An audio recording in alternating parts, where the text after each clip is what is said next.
Hey guys, it's Jules. June 8th, 2017. Oh my goodness gracious. I had a funny thing, you know, you guys saw was thank you for all the birthday wishes from last week. But I worked on my birthday and I had a really hard time. And you guys have this issue if you're writing the date on your birthday. So if I'm writing 6/2 and I need to write 6/2/2017 or 6/2/17 or something like that, I struggle on that day with not writing my birth year. And over and over and over and over and over again. And I still have problems when it comes to June with just not having the right year in my head. It's, you know, it's one of those things you build up over your whole life, you know what year you were born. And anyway, so this is the second time I'm recording the video.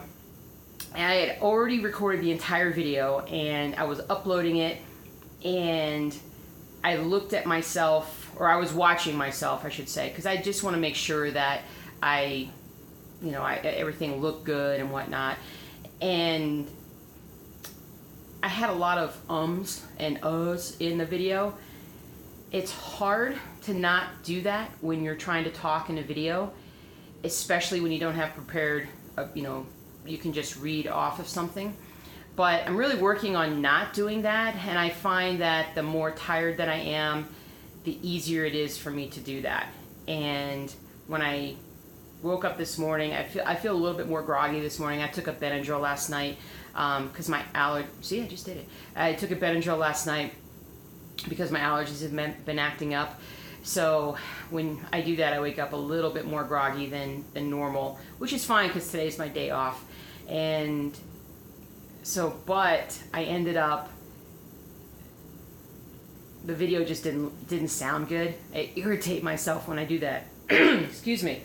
So I'm going to try to really focus on that and not do that today. See, I just did it again. We'll see how it goes. I'll try not to be hard on myself. So we went to see Wonder Woman last week, and I gotta say that if you haven't seen it yet, you should go see it. Especially if you have little girls or adult girls. I think it's a very empowering movie to go see. It was something where I was trying to describe to my husband after the movie as far as just how I felt about it.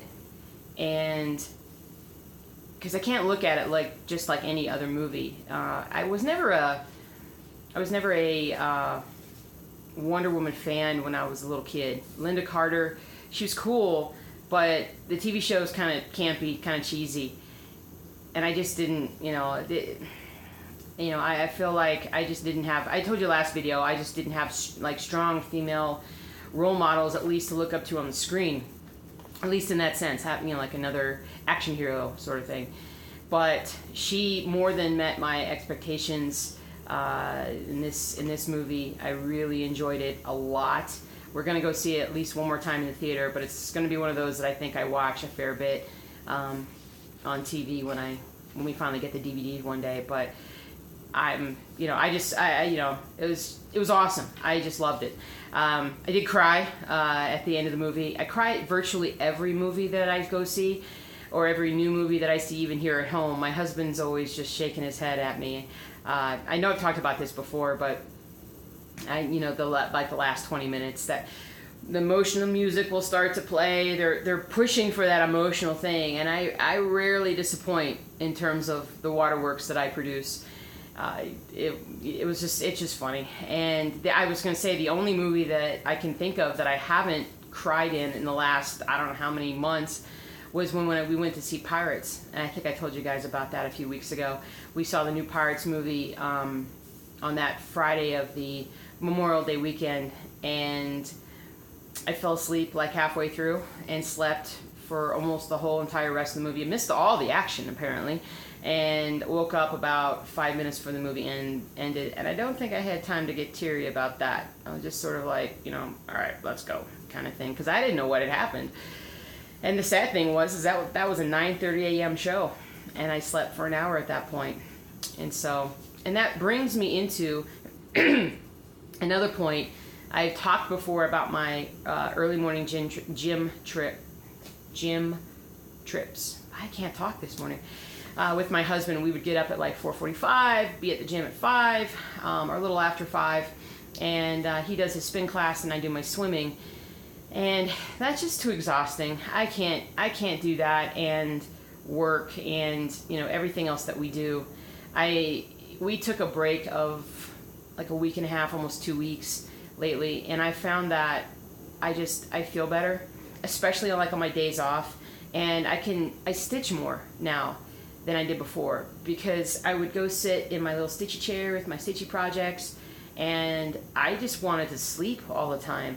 So I don't think that that's good. I'm a kind of person that I need at least 7 hours of sleep every night, and I try to get 8 if I can.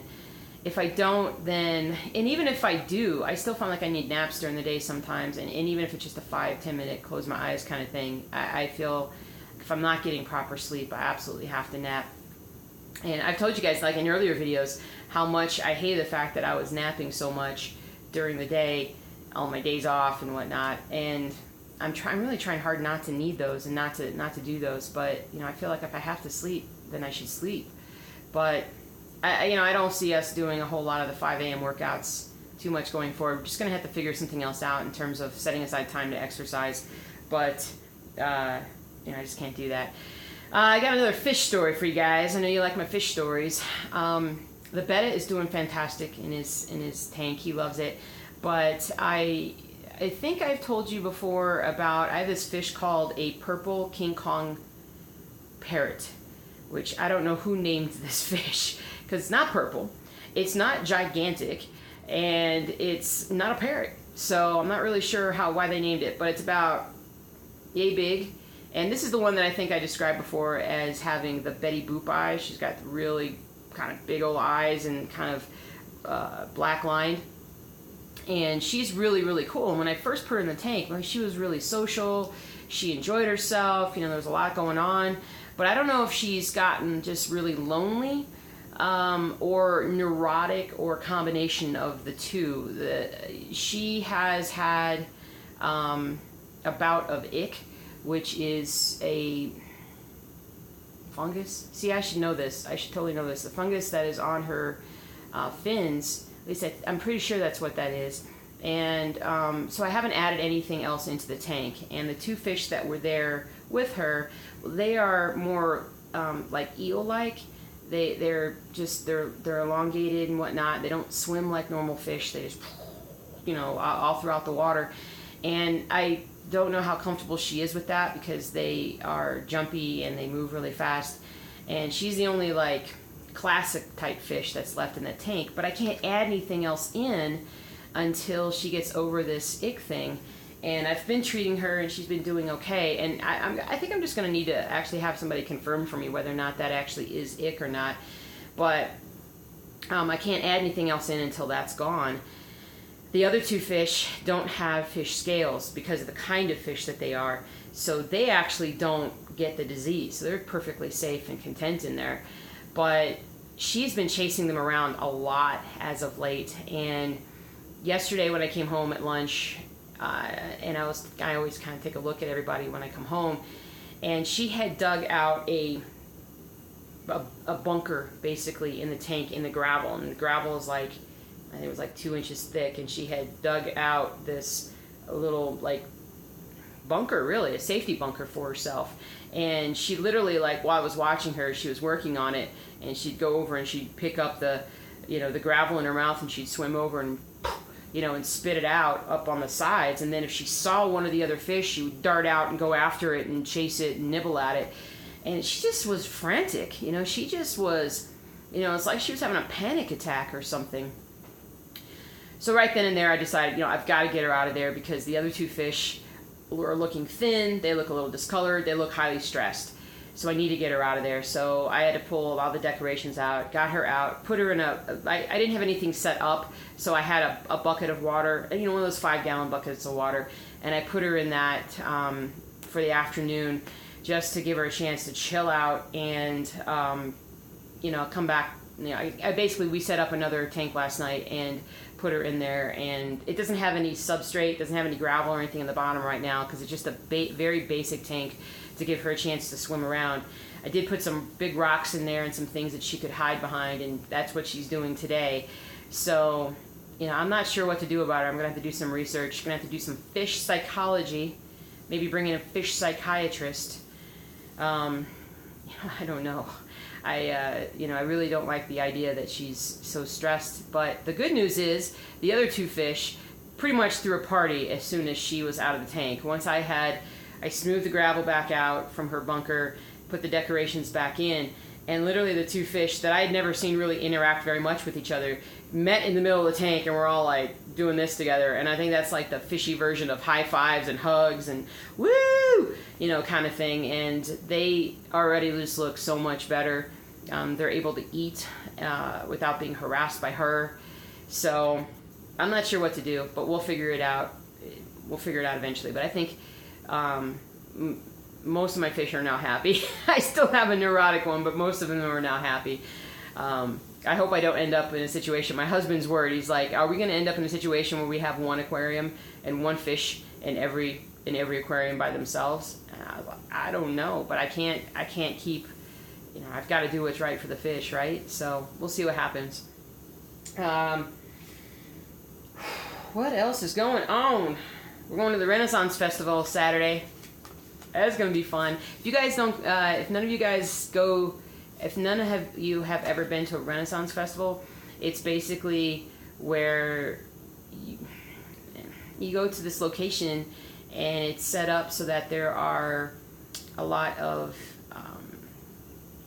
actors and actresses that are dressed up in period pieces from the Renaissance era.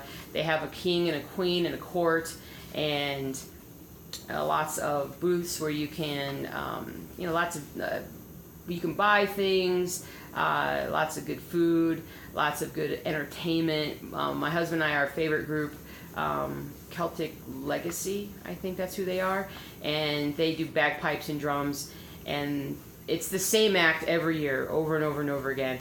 But we enjoy it, and it's a lot of fun, and the music kind of gets you going and everything. And it's like my husband's favorite place to go. And they open on Saturday, so that's what we're gonna do. It should be a lot of fun. And I'll tell you guys about that next time. But that's what we're gonna do. So what has been going on in the world of stitching? So I got a lot done this week, and I was pretty happy when I sat down and looked at last week's video where I was and where I am now. Excuse me. I was just really happy with how much progress I made. Last Thursday when I had the day off, for the first time I prioritized stitching instead of, say, cleaning, and that really helped a lot. I ended up sitting down, I think I had at least 6 solid hours of stitching. I'm not even sure if I actually took a nap either, which is awesome. So I got a lot done, and then it just kind of snowballed from there, I think. I ended up, you know, I did over the weekend kind of go up to my little Stitchy hideaway upstairs and got a lot more done. You know, with the dogs, with the way the dogs are kind of all over me. There are times where I could stitch a lot, and then there are times where I feel like I need to be alone to really focus on what I'm doing. I got a lot done. I was so proud of myself. Let's see, what should I show you? Apothecary shop, my nemesis. But I got a fair bit done. So last time I had most of the top row done here, and now I've kind of filled in a lot more. Got a little bit there, and I did a lot there. You know, I definitely, this next week, gonna get a lot more done on this. I'm gonna, you know, move my way down on this page, but this is getting a little easier. The colors are coming to me a little bit better in terms of like, oh yeah, I need that color and that color, and so it's coming along. Let me see a little closer. It always looks, to me, it always looks better back up, further back. Just kind of like these, you know, these things. You look at them super close, and they look good, but the further back you go, the more beautiful that they are. And I know I always do this particular setting so that you guys can see everything. I can't wait for the day when we start adding more, but that's gonna be a while. So I just gotta keep stitching along. But I love my Stitchy wall. It is like the best thing that we've done in the last like 6 months was create the Stitchy wall. And thanks to my husband, thank you, Mark, because that really was a great idea. Next piece, my Yoda piece, and I got a lot more done on Yoda. Yoda yoda. So color's really starting to pop on him. Definitely over halfway on this particular piece. His hands are now out, so he looks really good. Definitely making progress on him. I'm always happy now that I start gridding. I don't grid the whole project at the same time because this stuff kind of fades a bit, so I end up having to redo it anyway. But when I took him out of the hoop and was able to kind of grid some more, that was like felt like a progress moment, and I was so happy with that. So here we are with my last piece that I've been working on. So Rainy Waterloo Place. Here we go. I got a lot done on it. You can go back and look at the last video and kind of see. I want to say I'm going to cover my hand up on roughly, I think, where I was at that point, and then I've done all this. I mean, I did almost a full page worth, I think, or 2/3 of a page in this last week, that's incredible. That's great progress there. Am I showing the whole thing? I'm not even showing the whole thing. So, as you can see, this is the end of the row, and then I get to start on the next row. I am so excited to start on the next row. There's so much more color and detail. Well, not color. I mean, this is like a sepia tone piece, so it's not a lot of color. But I'm getting away from the sky, and that's the worst part of most of my cross stitches is how, well, not most of them, but some of them, where the top row is always just sky. So you get a whole row down. It takes you months, and you don't see anything. And so, but it's necessary. It's necessary for most of my cross stitch projects. So, but anyway, I was so excited I got a lot of that done. And as far as this coming week, these 3 projects are going to be the ones that I focus on again, unless for some reason I decide to pull out Old World Map 2 and get working on that again. I had a few comments when I showed for my video a couple weeks ago. I got some comments this past week on, you got to get going on that so we can see more of it, and I thoroughly agree with that. I wish I could make that one go a little faster, and I do need to get started on it. And there will come a point where I'll just like get back into it, and that'll be all I stitch for like 2 or 3 weeks. But when you're doing the videos, when I do these weekly videos, which helps motivate me to keep, to stitch as fast as possible.